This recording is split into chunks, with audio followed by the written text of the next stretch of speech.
Hello everyone, good morning. It's a sunny day right now pero medyo malamig-lamig. And Monday morning guys, ihatid lang natin si Dayan. Ganito yung routine natin everyday. Hindi pala everyday no, kasi minsan pumapasok ako ng office, minsan naka-work from home ako. Pero ngayon, hatid lang natin si Dayan dun sa Canadian Tire. And then babalik din ako dito sa bahay. Then mag-work from home. Uy! Yung tubigan. Anong tubigan? Yung bottled water. Bottled water? Magre-refill ba tayo? Hindi. Mamayang hapon. So yan guys, ngayong Monday, mag-work from home muna ako for the rest of the week kasi ginagawa pa yung basement, so kailangan kong nasa bahay para at least meron silang matawag kapag may kailangan yung mga contractor or yung mga nagtatrabaho. Kasi this week, plumbing yung gagawin nila plus flooring. Siguro ewan ko kung anong mauna, pero anyway.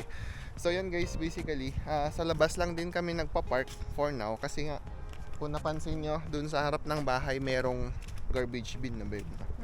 Kasi doon nila nilalagay yung mga, anong tawag dun babe? Yung mga pinagtanggalan, retaso? Mga retaso, ayun, basta yun, yung pinagtanggalan nila ng ng basement natin, yung nung dinemolish nila. So basically doon nila tinapon. Kaya hindi ako pwede mag-park sa harap ng bahay. Yung visitor parking, bawal doon ang mga sasakyan ng owners kasi pag doon ako nag-park, titikitan nila ako kasi last time natikitan ako. So, lesson learned, hindi na ako nag-park doon.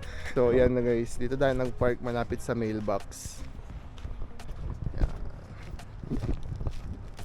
Wala na talaga guys, pag kinasal na, wala nang bukas-bukas ng Dati pinagbubuksan ko siya yan eh. Never mo akong pinagbuksan. Okay, pinagbubuksan din kita noon. Kailan? Yung sa Pinas. Tapos nung last week, pinagbubuksan kita, di ba? Sila pipilitan. Ayan, hatid lang natin si Madam. And then, panibagong araw na naman mamaya. Gandang babae. Ganda. 150 yan. Parang ang ng boses ko, ang lalim ng boses ko ngayon kasi halos kagigising ko lang guys. 7:54, ang pasok ko sa office is 9. Sakto yan mamaya pag uwi ko. Sa office naman ako. 9 daw. Oo, 8 to 4:30 or 9 to 5:30 or what, basta ganun, basta makompleto ko yung 8 hours. Ayan guys pala, itong nilipatan pala namin, although alam nyo naman na siguro, pero sa mga bago sa channel namin, yung nilipatan po natin ay 15 minutes away, no? Sa inyo, no? Babe, no? 20 minutes away. So 20 minutes away siya dun sa workplace ni Dayan. Pag may car. Pag may car. Pero pag wala kang car, abutin ka ng 1 hour and 30 minutes. Kasi basically mangyayari, kailangan mong mag-bus papunta ng Center Street, tapos from Center Street magbabus ka paakyat ng North Point or yung sa Canadian Tire Country Hills. Kaya medyo malayo-layo. Kaya ang setup namin ni Dayan, hindi pwedeng mag-commute si Dayan kasi sobrang layo. Kasi sa pa lang, sa commute pa lang, more than 2 hours na yung masasayang sa commute. Buti na lang, medyo flexible yung schedule ko sa office, tsaka yung work arrangements namin. Kaya yun, pwede akong mag-work from home minsan sa office.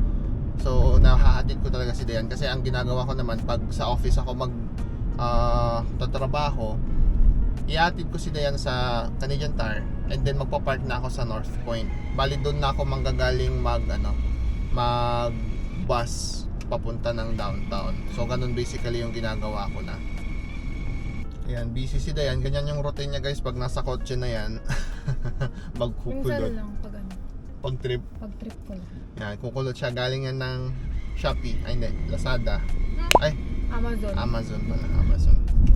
Daming nasabi Daming nasabi, 3. Ay, ano yun pala guys, tawag doon. Yung online shopping din dito medyo mahal. Kasi pag nag-shop ka sa Amazon, parang average na mura na makukuha mo, $10 eh. Madalas $10 pataas. Minsan ka lang makakakita ng mga $5 pababa. Depende naman sa gamit din. Depende sa gamit. Tsaka syempre kasi yung shipping, di ba? Kasi sa Amazon guys, kapag Prime member ka, free shipping yan. So wala kang babayaran sa shipping fee. Pero kailangan mo magbayad ng monthly na subscription. Ang kagandahan nun, kapag international student ka or student ka in general dito sa Canada, merong si Amazon na Student Prime. So parang magkano lang binabayaran ko dati, $5 lang ata per month or $2, parang ganun. Basta sobrang mura nun kapag naka-student ka. Yung change oil mo, bali. Ay oo, to change oil. Kasi may prepare kami guys. Hindi ko alam kung ma-upload na namin yung video kahapon, pero anyway, pag na-edit na yun, i-upload namin. Kasi plano namin pumunta ng Kelowna this coming Friday. Kaya kahapon nag-usap-usap na kami kung anong mga dadalhin namin, kung anong mga ambag ng isa't isa, ano yung gagawin namin sa Kelowna. Kasi dalawang sasakyan kami. So kami nila Edsel, tapos sila Ate Gemma naman sa kabilang side. So magko-convoy na lang kami papuntang Kelowna. Kelowna is I think 7 hours away or 8 hours away from Calgary. Depende na lang kung gaano katagal mag-stop over. Kasi syempre diretso yung biyahe. Most probably ang stopover namin dun bandang Golden. So yun nga, since kailangan namin pumunta ng malayo or magdo-long drive kami, kailangan ko i-condition tong si Elantra, si Tracy pala pangalan ng sasakyan namin guys. Kailangan namin i-condition si Tracy kasi overdue na yung change oil namin. So hindi ko alam kung makakakuha ako ng schedule for change oil within the next few days. So yan, pag nakapag-change oil, medyo okay ulit si Elantra or si Tracy. Kaya ito yung gusto namin gamitin ng pang long drive. Ang tipid kasi nito sa gas, sa 1 litro, tatakbo siya ng 22 kilometers. Kaya medyo tipid siya. Kaya sa isang buwan lang namin ni Dayan, parang 2 beses lang kami magpo-full tank. Considering na talagang sagasa yung or lagari yung biyahe nito, everyday parang nasa 30 or 40 ang binabiyahe nito. Pero yun, twice a month lang kami nagkakarga. So $100 yun. Yung inaalat namin for tawag dito, for gas. Kasi yung iba, yung sasakyan ko dati, parang 12 kilometers yata per liter niya or 10 kilometers per liter. Yun yung C30, yung luma. So kalahati yung natitipid namin sa gas dito. Pero syempre, hindi yun ma-justify yung pagbili mo ng brand new. Kasi pupunta yan sa monthly. Pero anyway, peace of mind kasi talaga yung inano namin, kaya namin kinuha to. Yun kasi may naririnig na akong problema nung dati kay 30 Si 30 yung dating sasakyan namin. Yung unang sasakyan namin dito sa Canada. Yun yung nag-survive sa amin ng 2 winter. Kaya naman. Sabi ng iba, mahirap daw ang sasakyan or kotse sa winter. Pero so far naman, okay naman sa akin. Siguro mag-ingat lang sa pagdadrive. And always ka mag-winter tire kasi nga 2-wheel drive ka lang. So mas maganda yung grip kasi kapag naka-winter tires ka. And then iwas ka lang sa mga maloob na kalsada. Yung mga hindi na-maintain na kalsada kasi yun yung madalas na puno ng snow. So doon takot yung iba magkotse kasi parang doon pag ka sa snowbank or basta yung bundok ng snow or whatever, basta snow, parang mahirap makalabas yung kotse kasi nga unang-una mababa yung clearance mo. So konting snow lang na pwedeng may stuck ka na. And pangalawa, front wheel drive lang. So unlike yung mga SUV na naka 4-wheel drive, mas madali silang makaalis sa snowbanks. So yun naman yung sinasabi ng iba. Pero so far, naka-3 winter na kami dito and okay naman sa amin ng kotse. Tingin mo, babe? Okay naman. Kasi hindi naman ako nag-drive. Yan dakilang passenger yan Pero pinapractice ko na rin yan mag-drive guys. Naka-learners na siya. So kailan lang din nakuha ko yung yung non-GDL. So pwede na akong magturo ng ng student. Pwede na Hindi magturo, para mag-accompany. Marunong naman mag-drive si Dayan sa Philippines. Kaya lang hindi siya ganun kabihasa mag-drive doon. So nung pumunta dito, syempre iba ulit yung batas trapiko. Tapos ang bibilis ng sasakyan. Tagalog na. Mabibilis din yung mga sasakyan dito sa sa kalsada. So mahirap makipagsabayan.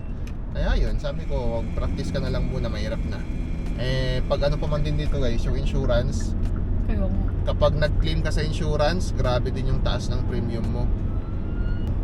Alam nyo na siguro na ang premium dito sa Canada guys for insurance, depende na lang sa province, no? Kasi may ibang provinces na province yung nag-supervise or nag-oversee ng insurance. Pero dito sa amin sa Alberta guys, private. So alam naman siguro ninyo kung gaano ka crazy yung yung insurance policy. So sa akin, 275 per month. So ganon kamahal, plus kapag nakabangga ka or nadisgrasya tapos nag-claim ka ng insurance, mas tataas na naman yung premium nyo. Kaya nga dito guys, kahit may insurance ka, parang ang hirap mag-claim kasi syempre pag nag-claim ka, although one time bibigyan ka nila for the repair, pero papawiin lang din nila dun sa premiums mo, tapos magkakaroon na ng lamat yung records mo. And pag lumipat ka, tatanong nila kung meron ka bang insurance claim for the past whatever years. Tapos pag sinabi mo, oh, syempre yung risk factor mo tataas na naman. So yung ganong bagay ba, kaya sabi ko kay Dayan, i-practice ko muna siyang mag-drive. So nagda-drive kami guys dun sa mga walang masyadong sasakyan, yung mga range road, ganyan, sa mga mile coulee, ganyan, dun kami nagpa-practice. Kasi isang buong kalsada siya, two-way, tapos wala gaanong sasakyan. Kasi yan, parang liblib na lugar, hindi siya yung part ng city, or hindi siya city road. So last time dun kami sa bandang east nag-practice, kaya naman niya, nakakapag-drive naman siya. Bilis nga niya mag-drive parang ilan babe yung mo? Sabi mo kasi bilisan ko. 80, no? Nakaka-drive na rin siya ng 80. Pero syempre, safe naman yun guys kasi wala naman sasakyan doon. And lagi naman ako nakaantabay kung may mangyayari. Tapos ako yung nag-i-scan din ng paligid para i-make sure na walang hazards sa tabi namin. Ang maganda rin doon, walang residential area doon. So hindi mo problemahin yung yung mga pedestrian or mga sasakyan na magko-cross ganyan. Pero yun, pag nasanay siya, maghanap kami ng bakanting parking lot, tapos doon muna siya mag-practice mag-park, ganyan, and all. Then after 1 year, pwede na siyang mag-drive test na beb. Kaya ako pinipilit yun sa kanya guys, kasi gusto kong magkaroon ng kapalitan ba pag nag-long drive. Kasi hindi ako malakas mag-drive. Lang ako, parang Si JRV. 2 hours, 3 hours, inaantok na talaga ako. Actually, yung Banff, Naantok na si yun yung yun yung parang limit ko na, yung Banff. Pwede akong mag-drive ng Banff ng walang tulugan or walang stopover. Pero after nun, parang gusto ko muna mag-stopover kahit paano. Parang yun nga yung limit ko, 2 to 3 hours. Pag diretso, hindi ko kaya. So, yun yung gusto ko mangyari para pag at least marunong na si Dayan mag-drive or nakakapag-drive na siya dito. Paano ko inaantok May din ako? kapalitan, di matulog tayo sa tabi. Anong gusto mo sagot ko? Alam nga naman matulog tayo mag-drive. Puliw ka talaga. So yun, para may kasalitan ako. Kaya yung pagpunta namin ng Kelowna guys, kasama ko yung kapatid ko sa Edsel, nagda-drive naman yun. Yun yung matigas mag-long drive. Yun, matagal yun. Matibay. Pag matibay yun mag-long drive. Kahit isang kayang-kaya yan. Kaya yun, siya yung kapalitan ko. Ang gagawin na lang namin, ako muna magda-drive siguro or siya muna magda-drive kasi yung daan dun sa BC medyo tricky yun parang one way, hindi naman, parang pababa pataas na paikot-ikot. Spaghetti pababa. Pataas ng Hindi, pasigsag. Ay. Ba't kasi paikot-ikot? Pasigsag. So baka nga ang gawin namin, siya muna mag-drive dito sa Calgary hanggang Edmonton, Edmonton tuloy, hanggang Golden siguro, then ako naman sa Golden hanggang sa Kelowna. So yun, wish us luck guys doon sa biyahe namin, and sana mag-enjoy kami. Ayan, yan din pala ang gamit ni Dayan. Wow! Nagsasabi kapag green na yung stoplight ko. Although nakikita ko naman, pero sinasabi pa rin niya sa akin. Magandang practice niya rin yan, at least nagiging aware siya. Kahit passenger pa lang siya, ini-scan na niya yung paligid niya, ganyan. Magandang practice yan para pag ikaw na nag-drive, alam mo na kung ano yung mga titignan mo. Char. Sa mga kasama natin, mga immigrants or OFWs or international students dito sa Canada guys, huwag niyong kalimutang magliwaliw. Mahirap yung trabaho lang kayo ng trabaho, tapos hindi nyo namamalayan yung health pala ninyo medyo nagde-deteriorate na. So kailangan din ninyo magpahinga as much as possible. Kung kaya nyo ng one job lang just do one job lang. Kasi nga, anyway, depende yan kasi sa situation. Hindi ko kayo masasabihan na, uy, huwag kang mag 2 jobs, huwag kang mag 3 jobs, 1 job ka lang. Depende yan sa Huwag kang situation. decision. Kaya nga, huwag akong decision. Pero sinasabi ko lang, ideally, sana, isang job lang kayo. Although, magtrabaho tayo, pero wag din natin kalimutan na magbigay ng time sa sarili natin para magpahinga, mag-relax, mag-enjoy, ganyan. Buy something for yourself na ikakatuwa ninyo para tumaas yung ano nga tawag doon? Alin? May tawag doon sa utak yung parang happy hormone sa utak. Nakalimutan ko yung tawag. Dopamine, yan. So, Dopamine. Sure ka ba? dopamine sure ako doon kahit i-search natin. Hindi ko na pala sure. Pero yun, bigyan din ninyo ng time yung sarili nyo para medyo tumaas yung dopamine ninyo. Kasi right now, ang nakikita ko sa trend, parang source of dopamine natin is entertainment. So kadalasan sa atin, social media, ganyan. So if you have time na mag-quit sa social media for a day, or yun, basta mag-shopping kayo, or pumunta kayo sa mga At parks, window shopping. or window shopping lang. Hindi naman kailangang bumili eh. Kasi kami ni Dayan, pag nag-shopping kami, window lang talaga eh. Minsan bumibili din kami isa or dalawa, pero kadalasan ano lang yan, window shopping din sa food court yung tambayan namin, or kung saang parks meron dyan, kasi nakaka-release yun guys ng good vibes tsaka happy hormones sa katawan ninyo. And after nyo magawa yun, syempre recharge na ulit kayo for a brand new day, for a brand new work. Trabaho ulit. So yun, dito na kami sa Canadian Tire. Ganun ang setup dito. Pero syempre, if you have a business, mas maganda yun kasi Ingat ka, babe. you own. So yan, na hatid na natin si Madam Dayan. Tayo naman ay uuwi na. Parang 15 minutes yung biyahe natin doon or 20 minutes. So ngayon naman, papakita ko kung paano yung work from home setup ko. Yung sa ginagawa ko pala guys sa trabaho, wala siya ganong interesting na ginagawa doon. Kasi halos lahat routinary lang doon guys. Parang analysis, tapos paperworks, procedures, very procedural yung ginagawa. So wala akong masyado makwento sa inyo doon kasi wala namang nagbabago sa pang araw-araw, maliban na lang pag may something na may complexity dun sa file, so kailangan mong tawagan yung partner or yung manager, whatever. Pero basically that's it. Ayun guys, dito naman sa Canada, as far as driving experience is concerned, masasabi ko na mas malayong maganda rin talaga dito sa Canada kasi yung alam mo yun, yung batas trapiko nila talaga sinusunod. Kasi for example, sa mga speed limits ganyan, sinusunod talaga ng mga tao yan. Yung bigayan ba, so madali lang magbigayan din dito sa Canada kasi maluluwang yung kalye nila. Hindi siya yung sobrang tawag dito. Kasi sa amin sa La Union yung highway namin 1 lane or 2 lanes yata yun. Tapos yung mga streets 1 lane lang siya, tapos may nakaparada pa sa gilid, ganyan. Dito sa Canada, meron din naman nakaparada sa gilid, pero yung streets nila, naka-design na siya na may magpaparada sa side or yung mag-i-street parking. So medyo maluwang pa rin siya kahit papaano.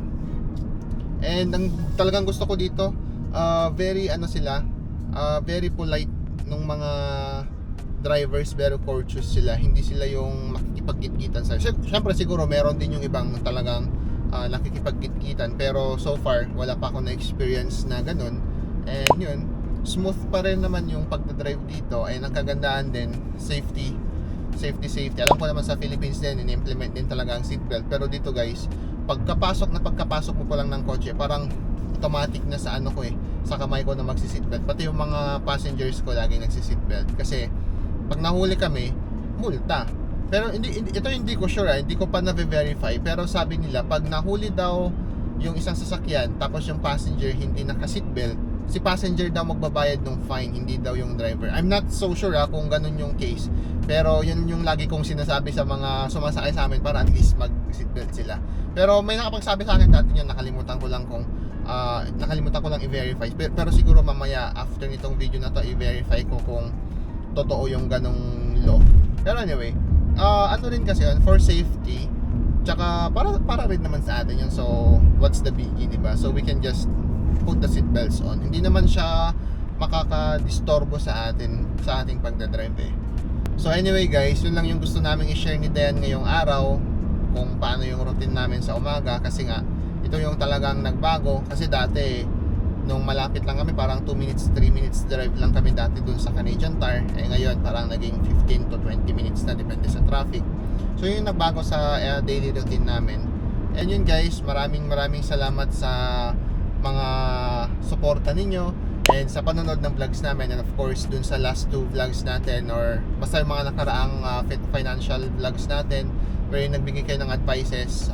Yun, thank you so much guys. We really appreciate those advices and we take them seriously para sa mga susunod na namin, na mga decisions namin, ma-incorporate namin yung mga sinabi ninyo. Kasi of course, bata pa naman kami, marami pa talaga kaming gustong gawin and marami pa kaming mga financial decisions na dadaanan. Ito lang to, parang tip of the iceberg pa lang tong pagbili namin ng bahay Yung sa plans namin sa likod ng mga kwarto, sa likod ng unan, or anyway, basta yon. And yung plans pa namin ni Dayan for the years to come, medyo malaki-laki pa and kailangan naming mag-prepare for that. Kaya napaka-importante ng mga comments nyo para sa mga yon. I-incorporate namin lahat yan guys, para maging smooth as possible yung mga maging decisions namin. Yung tipong mga hindi planadong mangyayari, pero at least mami-minimize natin yan kapag nagplano tayo. And yun, thank you so much for watching guys. Again, this is Edwin from Grace Canada Vlog. And yung kasama ko kanina is si Dayan. dapat pala kanina na kami nag-outro, no? Pero anyway, so yan, thank you so much for watching guys. And always remember to stay humble and always stay focused sa inyong mga goals. And yun guys, sakto yung init no? See you sa next vlog. Bye bye.